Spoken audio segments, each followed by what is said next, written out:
Hello and welcome to In Touch with Durham County. I'm your host, Deborah Craig Ray, Chief Communications Officer.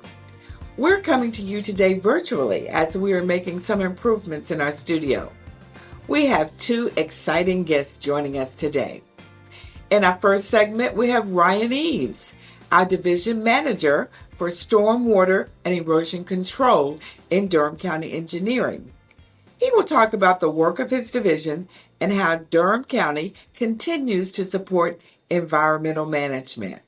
In our second segment, we'll hear from Patience McCalaby, Program Manager for Welcome Baby. This well-established program gives child development education and supports and helps strengthen families with young children. We will talk about her role and the critical work that office shares with our Durham families. Welcome to the show, Ryan. I'm delighted you've taken time to join us today. Looking forward to our conversation. Thanks, Deborah. I'm really happy to be here. Great. So first of all, how long have you been with Durham County government in your role as manager of stormwater and erosion control? I've been with the county, it'll be 10 years in July, so coming up on a big milestone. Oh, absolutely. That's great. So what did you do professionally before you joined our engineering department? Sure. I was actually a stormwater management coordinator in Athens, Clarke County in Athens, Georgia, before coming to Durham County. Okay. And we lured you north. Actually, funny, we came north for my wife's job. She's a professor at Elon, and so we were moving this way. Excellent. Well, I want to congratulate you on your leadership, Ryan. The North Carolina Sedimentation Erosion Control Commission gave us an award of excellence in the large program category. It showcased our response to work conditions created by COVID-19, as well as our status as a leader in erosion control across the state. So we really do appreciate your great work. Thank you. We're really proud of what we're doing in our program. Great. Now let's get to the heart of the matter. What is stormwater and erosion control? Well, stormwater and erosion control are really all about protecting water quality. I manage both of the programs. We have a stormwater program as well as an erosion control program. Our erosion control program manages land disturbance permits for any construction activity over 12,000 square feet, so about a quarter of an acre, both inside and outside city limits, so throughout all of Durham County. We currently have about 280 active projects managing well over 2,500 acres of active development. We do regular inspections of those sites. We review the plans for their erosion control on those sites, and we make sure that they are keeping sediment on their sites and keeping it out of our local waterways. And that's a lot of ground to manage. How many staff members work in your areas? There are 8 of us total in our division, including our administrative staff, myself. We have a stormwater manager and her 2 staff, an erosion control supervisor and his 3 staff. So, what are nutrient management strategies and what kinds of things does the county have to do to meet those state requirements? Sure. So for our stormwater program, we are responsible for meeting the requirements of the Falls Lake, the Jordan Lake, and the Neuse River nutrient management strategies. Those strategies are put in place because in the past, there have been sampling water quality monitoring that has indicated that nutrients, particularly nitrogen and phosphorus, were at high levels in those water bodies. And so the state developed nutrient management strategies and subsequent rules for what local communities have to do to reduce and prevent additional nutrients from reaching those water bodies. And so we have to do a number of things to meet the strategies, including monitoring new development, as well as addressing existing development and finding ways that the county can help reduce nutrients in the runoff from those developments. Yes. So, what happens if we don't meet those requirements? It's a bit unclear exactly what could happen, but one thing that we could be subject to are lawsuits from environmental groups for not meeting our requirements. We could be put in notice of violation from the State Department of Environmental Quality, which could come with some civil penalties, some monetary penalties. We could be required to put in place even stricter rules than we currently have. There are a number of ways that we could be in violation if we did not meet those strategies. So the work that you do is very important. It is, and particularly because Falls Lake and Jordan Lake both serve as water supply reservoirs for not only uh, our area, but many of the citizens, particularly in Raleigh. Hmm. So, what is a land disturbing permit and why is monitoring land disturbing activity important? Sure. Land disturbance permits are again for any development activity that's going to disturb or grade or remove the natural vegetation from a piece of property over 12,000 square feet. So if you think about it, right now, if a piece of property is covered in grass or forest, when rain comes and the water hits that grass or that dirt or those tree tops, most of that rain just soaks in. When there is disturbance on the property, so some grading activity, for example, and they come in and they remove that top layer of grass or vegetation, the rain that now hits that exposed dirt can cause more significant runoff, and that runoff can include that new sediment, that new dirt, which can then be conveyed to our local streams and ultimately to, like I said, Falls Lake, Jordan Lake, the Neuse River. And when that sediment gets in those water bodies, it can cause problems for aquatic life. It can make it more difficult to filter at water treatment plants that are providing water to citizens across the region. So what we do is we conduct regular inspections to make sure that that those construction projects are making sure and installing different methods for making sure that sediment remains on their property and keeps it out of our waterways. Hmm. Hmm. So, tell us about the stormwater utility fee. Who pays the fee and how is it billed?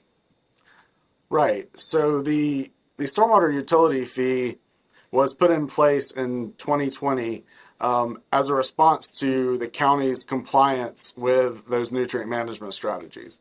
As I mentioned earlier, because the county is required to address existing development, we're going in the process of developing a number of county-owned stormwater control measures to make sure that we are limiting runoff, limiting nutrients from reaching our local waterways. And so we unfortunately have to pay for those things. The Yeah. state tells us we have to meet these requirements, but they don't pay for them.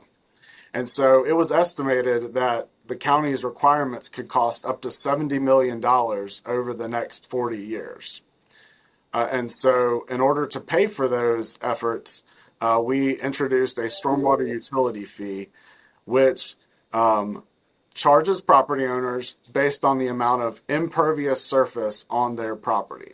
Hmm. Impervious surface includes hard surfaces such as rooftops, driveways, and anything that does not allow water to penetrate and reach, ultimately infiltrate into the soil.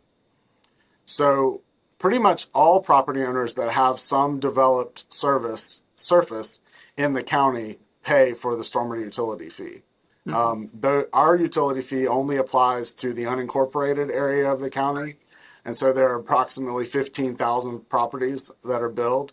It stretches across the county, so we have everything from the northern part of the county in Bahama all the way down to properties in RTP are all paying the stormwater utility fee. Hmm. So, what kinds of things does that utility fee for? So the stormwater utility fee is going to pay for those stormwater quality or stormwater control measures and water quality projects. So examples could include new stormwater basins to collect runoff, bioretention areas that collect and treat runoff, stream restoration projects, land conservation, and any number of things that are included in a toolbox that was created by the Department of Environmental Quality. Mm-hmm, mm-hmm. So I've heard about this project. It's called the Neal Middle School Bioretention Project. Can you talk about that a little bit? Yes, it's a project we're very excited about. It'll really be the county's first new stormwater control measure. We evaluated a number of parcels and areas across the county, and Neal Middle School was one where, at the time it was built, it did not require any significant stormwater control measure. So we have about 5 acres of impervious surface area at that site that are now currently untreated. And so we're really excited to build a bioretention area in that area at the Neal Middle School and direct the runoff to the bioretention area where it will be collected and then treated, and the nutrients will be kept within the bioretention area. The water will be released and allowed to go downstream to our neighboring streams in that area, Lick Creek particularly. More importantly, at Neal Middle, we also think that it's going to provide an excellent educational opportunity for Yeah. the students at Neal Middle. They'll be able to not only see it during construction, but can use it beyond for other education activities, learning about plant growth, learning about runoff, learning about water quality. One important component that we're very excited about this project is that we received an environmental enhancement grant from the Attorney General, the State Attorney General's office, Nice. that will help fund approximately half of the project. And so we're very excited to kick off that project. We're currently in the process of selecting a consulting firm to help us with the final design and hope to begin construction in the summer of 2024. Awesome. So do you think we might be able to do that at another school, perhaps? I think we might. We are certainly looking at DPS, Durham Public Schools properties. One of the reasons we looked at school properties is when we decided to go forward in looking for projects, we developed 4 guiding principles for our project selection, including compliance. Obviously, we want to be compliant with what's required of us. Hmm. Then efficiency, we want to make sure we get the best bang for our citizens' dollars with our stormwater utility. Resiliency, we want to be a resilient community and look at the effects of climate change. And then finally, environmental justice. And so we want to look at underserved and overburdened communities Yeah. that may have been ignored in the past for stormwater management. And so in that efficiency piece, looking at Durham Public School sites, they're already publicly owned. And so we don't have to expend additional costs acquiring land for new stormwater control measures. Great. So we've got about a minute left. Okay. Just touch on a little bit about the revised stormwater ordinance. Yes. So one piece of our program is we have to make sure that new development is addressing stormwater and they are controlling and treating their runoff. And so we do that through our county stormwater ordinance. And we've had our county stormwater ordinance in place for a little over 10 years. But we felt it was time for a refresh and time to better organize the ordinance so as to make it clearer for the development community as well as clearer for staff who administer it.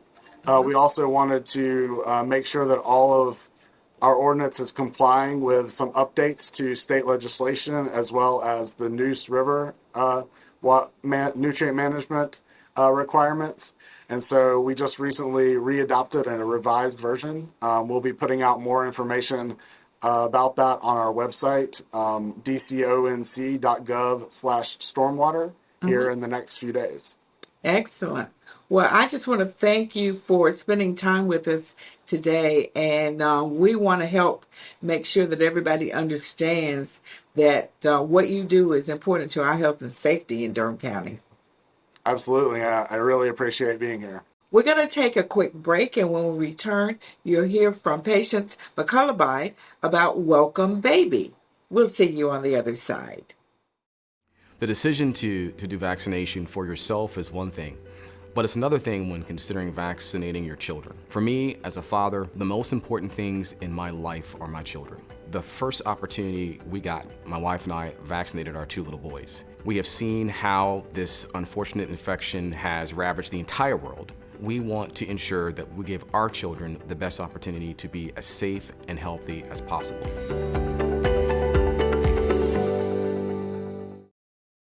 Welcome back to In Touch. Joining us for this segment is Patience McCullaby, who runs Durham County's Welcome Baby program. Welcome to the show, Patience. Thank you, Deborah, for having me. So tell us a little bit about Welcome Baby's history and mission statement, if you don't mind. Oh, sure. So Welcome Baby, started out in 1987. The Junior League of Durham and Orange County kind of saw that there was a need for mental health, expecting parents, mental health support. And so when it started, it was actually in the mental health department. And they gifted $50,000 to start Welcome Baby in 1987. And then the services started, and the county saw the need for Welcome Baby. And then they adopted the program, and we found a new place for us in the extension building.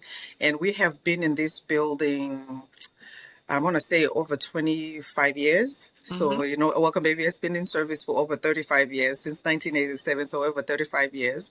And our mission statement, we as Welcome Baby, we are here to support families with children 0 to 8 to offer evidence-based information and support, because we do believe that the parent, and with also evidence-based, and also kind of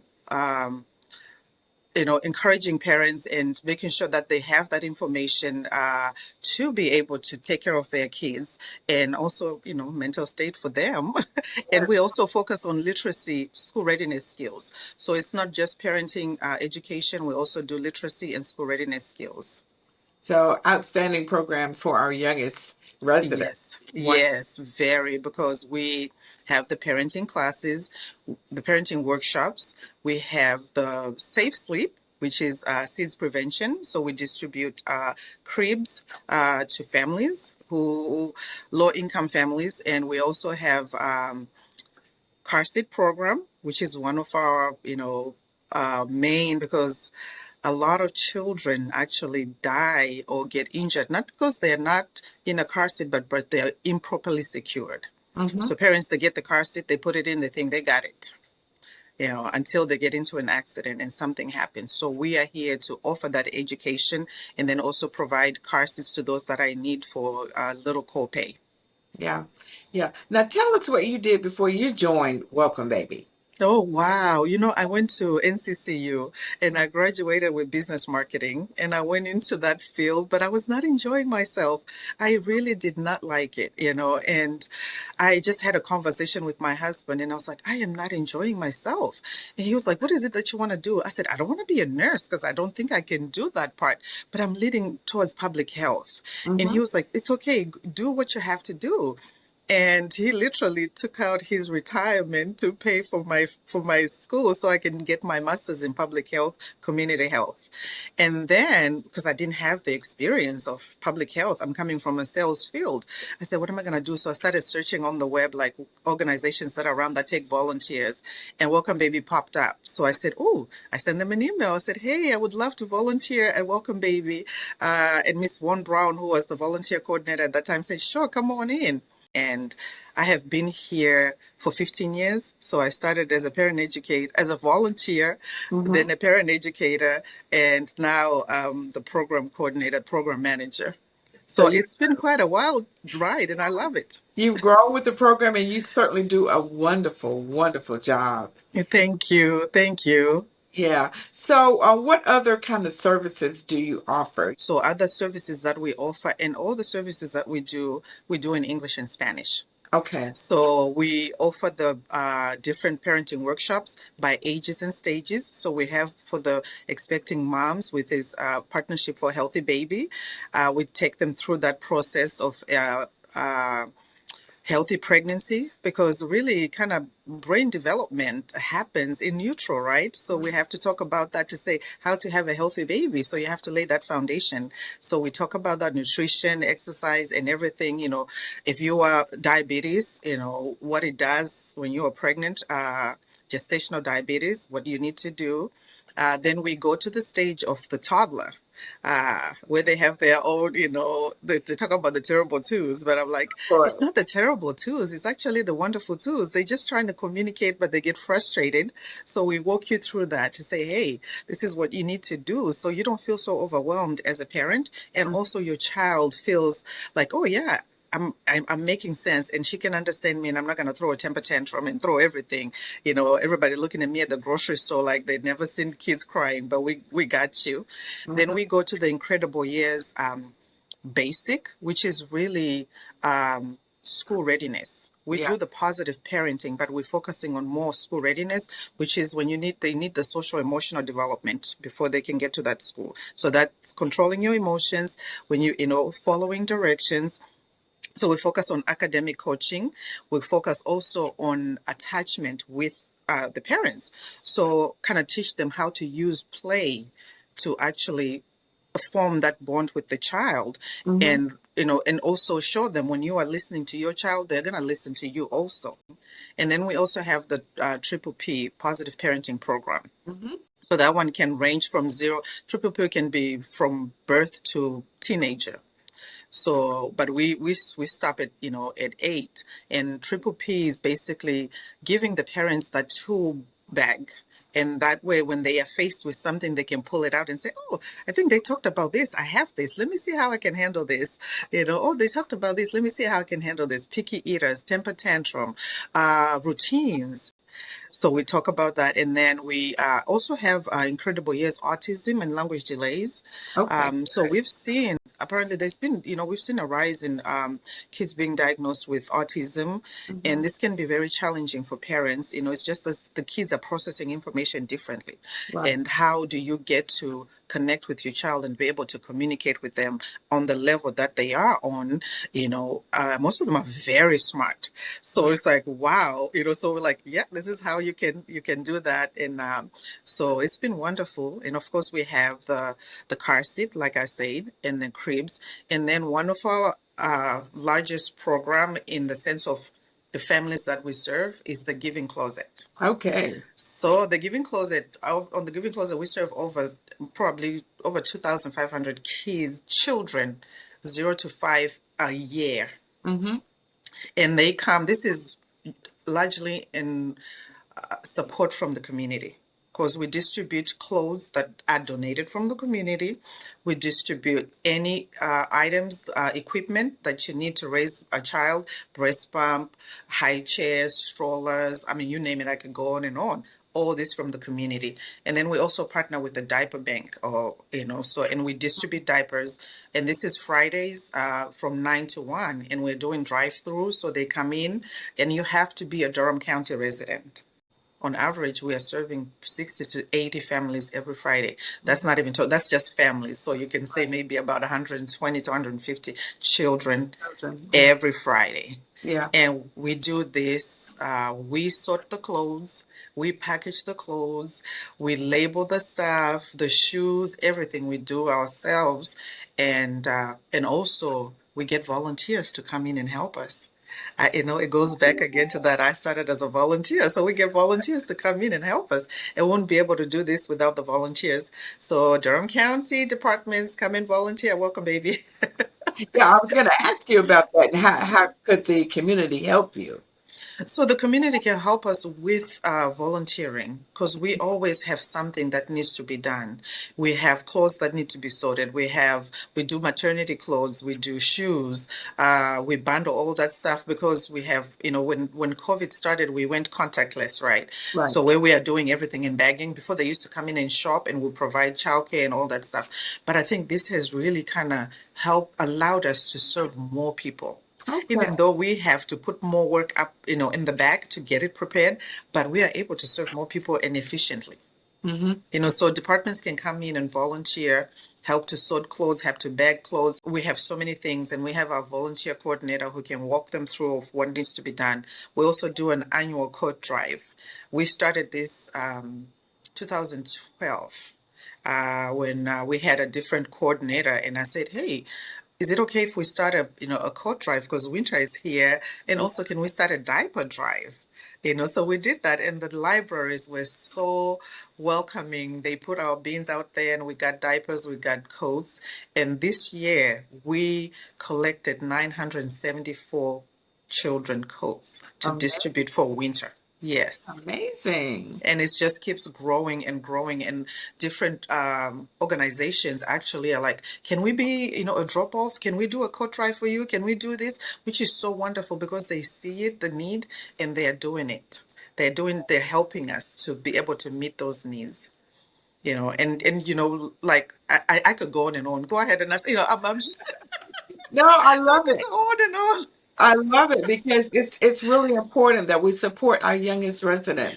And we Yes, do know that families are struggling in these times. And so yes, the fact that we have this wonderful program, they can get some good education to help them become great parents. And then yes. they need some additional resources, we're there to help with that as well, which is Yes, it's wonderful. And when you start working with families, you see some of the gaps in services. And one of the gap that we saw for us, Welcome Babies, that we do have these parenting classes, but we need to, like the target, we need to have a fatherhood initiative.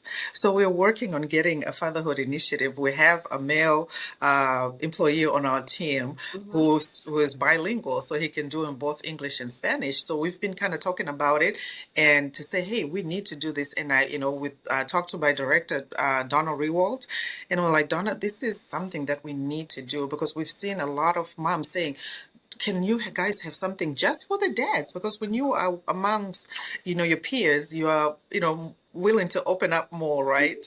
So we are working on that, Yeah. and hopefully we can hit the ground running. And Alfonso is already collecting names of dads who are interested in this, because as society sometimes we forget to include the dads in some of these things that we are doing, but we want to show them that, yeah, you matter because it takes both parents to raise this Well, child. I know I'm Yeah. excited about it, and I am sure you're going to get it off the ground, and it's going to be great. And I'll have to have you back on the show to talk about that as well. Oh yeah, we'll come back. I'll come and I'll bring Alfonso so he can share what's going on. He has that enthusiasm in him, and That's great. and I think the whole team, because you can't do what we do if you don't really love working with the families.